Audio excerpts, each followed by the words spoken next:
Hello, today's Meenakshi Sinha is here from Keeping in Touch with Maths and Meenakshi Sinha. Tangent से related मेरे construction से related पिछला video गया था 10th class के लिए सीबीएसई आईसीएसई यूपी बोर्ड जो भी बच्चे हैं उनसे रिलेशन में एक और क्वेश्चन लेके आए हैं that is very important question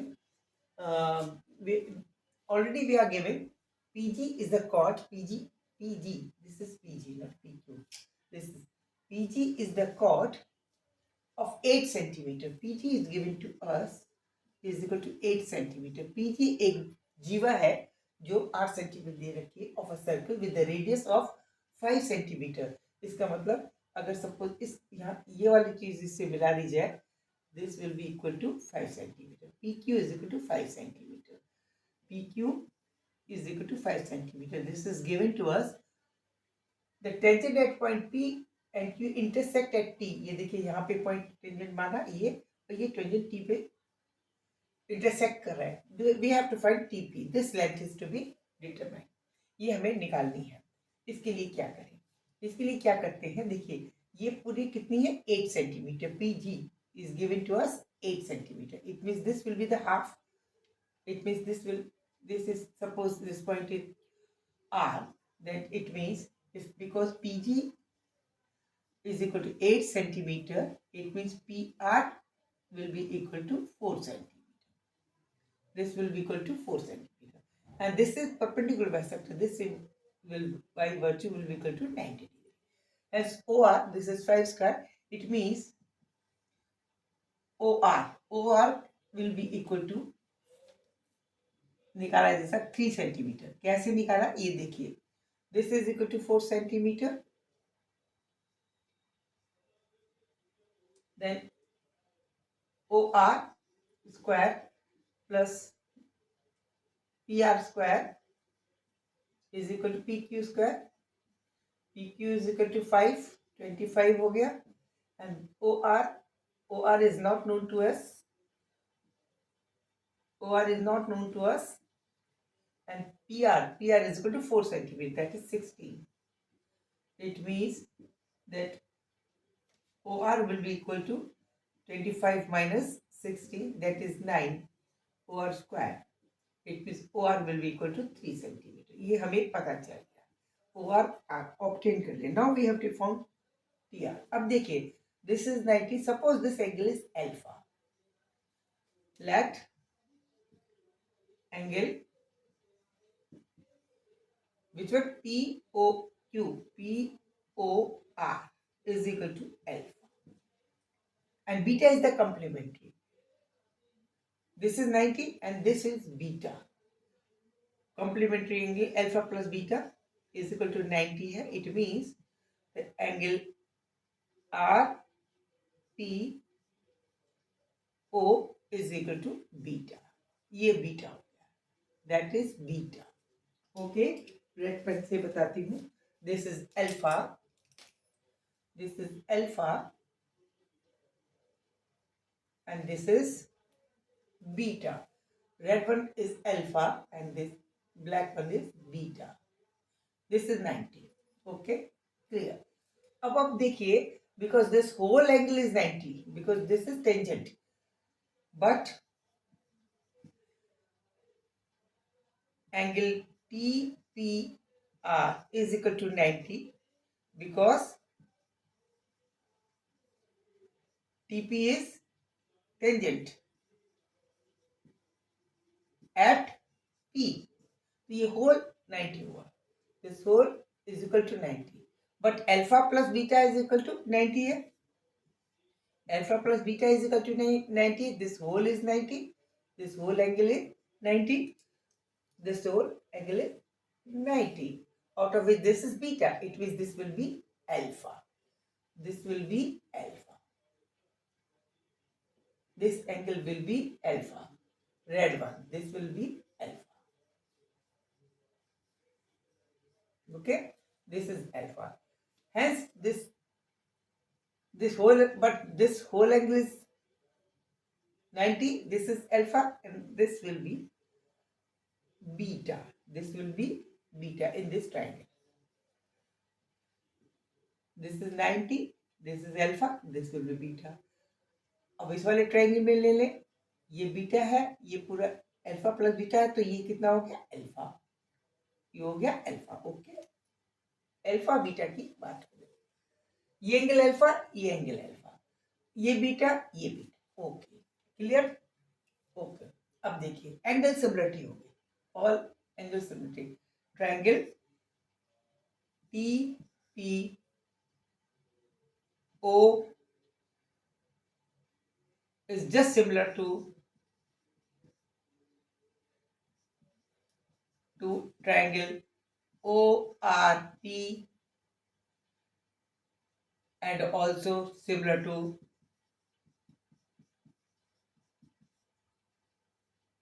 TPR। TPR इसमें भी 90 है, अल्फा है, बीटा है। PRQ इसमें भी अल्फा है, बीटा है, 90 है। TPO इसमें भी अल्फा है, बीटा है, 90 है पूरा। तो तीनों ट्रायंगल सिमिलर हो गए। Now we have to find the value of this. एक ऐसा इस एंगल बीटा के लिए या इस एंगल अल्फा के लिए कोई चीज लेते हैं जिसमें इस वाले ट्रायंगल में, बड़ा वाला triangle T P R, this distance is known to us, this is to be determined in triangle T P R. We are known क्या, वी आर नोन क्या हमें पता है, this value is given, P R is equal to 4। अब for angle, कौन सा एंगल, for angle alpha, for angle alpha this PR is equal to base, okay, and TP which is equal to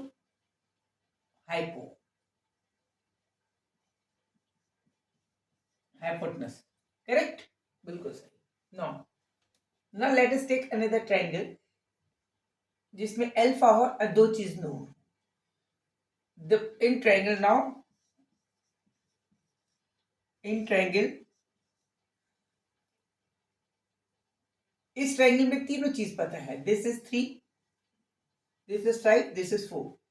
for this triangle alpha, for angle in triangle PRO, PRO, in triangle PRO for angle alpha, alpha के लिए फिर से निकालें hypo upon base upon hypo,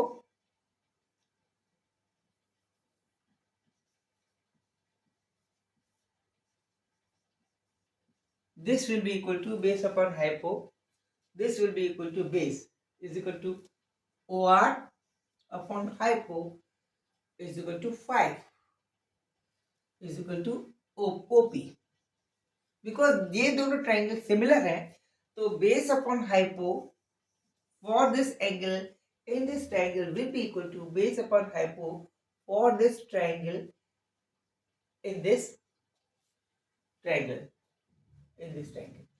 तो इसका base upon hypo equal to इसका base upon hypo, because ये भी एंगल अल्फा के लिए है इस वाले ट्रायंगल में, और ये वाला भी इस एंगल अल्फा के लिए है इस ट्रायंगल के लिए।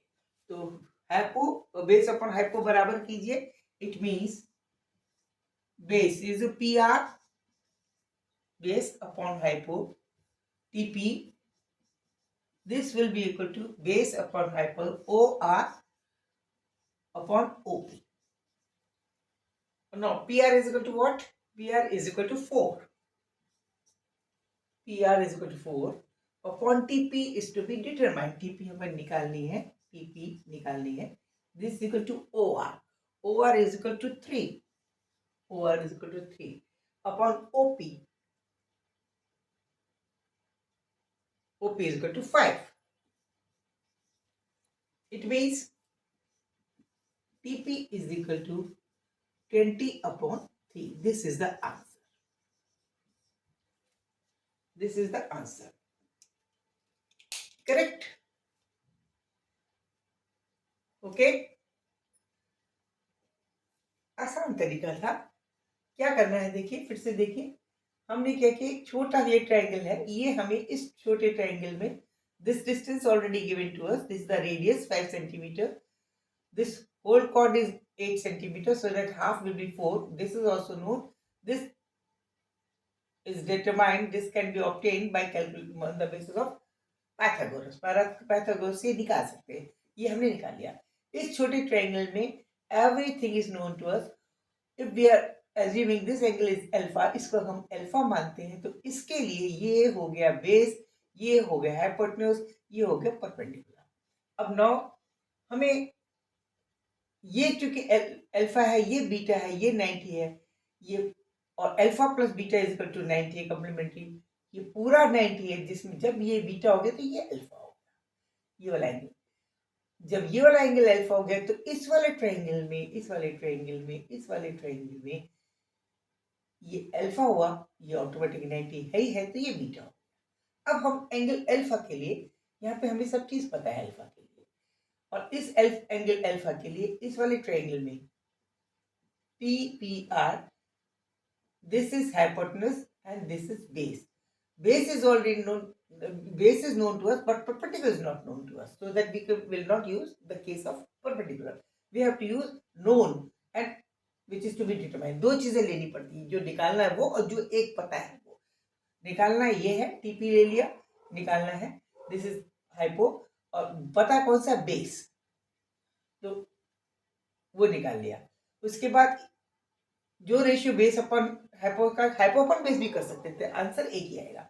हाइपो अपन बेस करेंगे तो इसमें भी हाइपो अपन बेस लेंगे, इस एंगल, इस एंगल के लिए दोनों एंगल सिमिलर है, दोनों के केस में एंगल ही लेना है, एंगल रेशियो निकालना है, लेना है अल्फा, अगर ये नहीं यहाँ का बीटा ले लिया, वहां का अल्फा, ये नहीं करना। उसके बाद दोनों को कंपेयर किए, टीपी की वैल्यू आ जाएगी।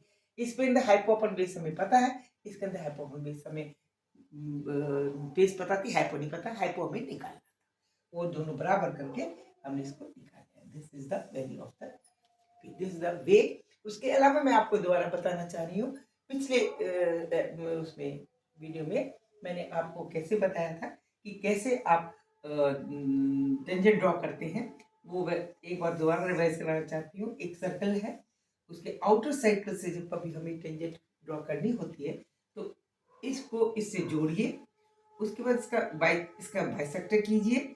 बाइसेक्टर करेंगे जैसे क्लास 10th में करते थे, हाफ से ज्यादा आर्क लेके इधर मारेंगे, एक इधर मारेंगे, हाफ से ज्यादा लेके एक आर्क मारेंगे, एक मारेंगे, उसका मिड पॉइंट ढूंढेंगे और उसका पूरा डायमीटर मार के एक सर्कल बनाएंगे। जहां जहां ये सर्कल काटेगा उसको इस पॉइंट से जोड़ेंगे तो वो टेंजेंट होगा। ये थ्योरी क्या है, क्योंकि सेमी सर्कल के अंदर जो भी सेमी सर्कल के अंदर बेस पर कोई भी एंगल बनता है वो 90 बनता है। ये आपका सेमी सर्कल बन गया, ये वाला, और ये वाला कोण 90 हो जाएगा, इसलिए हमेशा ये टेंजेंट होगा। एक और मैंने बताया था, किसी एक सर्कल के ऊपर एक पॉइंट दे रखा है, वहां अगर टेंजेंट खींचना है तो इसके लिए इस पॉइंट पे टेंजेंट खींचना है आपको। कैसे बनाएं, इसके लिए इस सर्कल से सेंटर से इस पॉइंट को मिलाते हुए आगे बढ़ा लीजिए, बस। उसके बाद अब चाहे इस यहां से पूरी दूरी बढ़ा के बराबर ले लीजिए, या यहां से लेके यहाँ तक की दूरी के बराबर यहाँ पे कट मारिए, और उसके बाद इसको एंगल बाइसेक्टर कीजिए इसका, इस पूरे डिस्टेंस का। ये बाय वर्च्यू अपने आप इसके ऊपर टेंजेंट हो जाएगी। क्लियर? ये मैं छोटे छोटे हिंट में देती आती हूँ कंस्ट्रक्शन से रिलेटेड, जिससे कि आपके एक क्वेश्चन के संग 2 क्वेश्चन रिवीजन हो जाए। मेरा पिछला वीडियो इसी से रिलेटेड है, उसमें काफी एक्सप्लेनेशन से समझाया है, आप देखिएगा, आपको समझ में अच्छी तरह आएगा। इस क्वेश्चन को भी कीजिए, अच्छा क्वेश्चन है। Okay, good night, see you. Don't scare of the maths, construction बड़ी मजेदार चीज है। Good luck for your examination, keep in touch with me, don't forget to subscribe me, don't forget to like me, और share कीजिए, comments लीजिए। कुछ और पूछना है तो आप पूछिए। मेरा व्हाट्सएप नंबर ये है, माय व्हाट्सएप नंबर इज 93-505-47985। आपकी क्वेश्चन की फोटो भेजिए, मैं आपको आंसर जरूर दूंगी। क्लियर? एग्जामिनेशन पास हो रहा है, गुड लक आपके लिए। Keep in touch with me, don't forget to like me, subscribe me, share my videos and please जो नए हैं उसको सब्सक्राइब जरूर कीजिए। गुड नाइट, थैंक यू।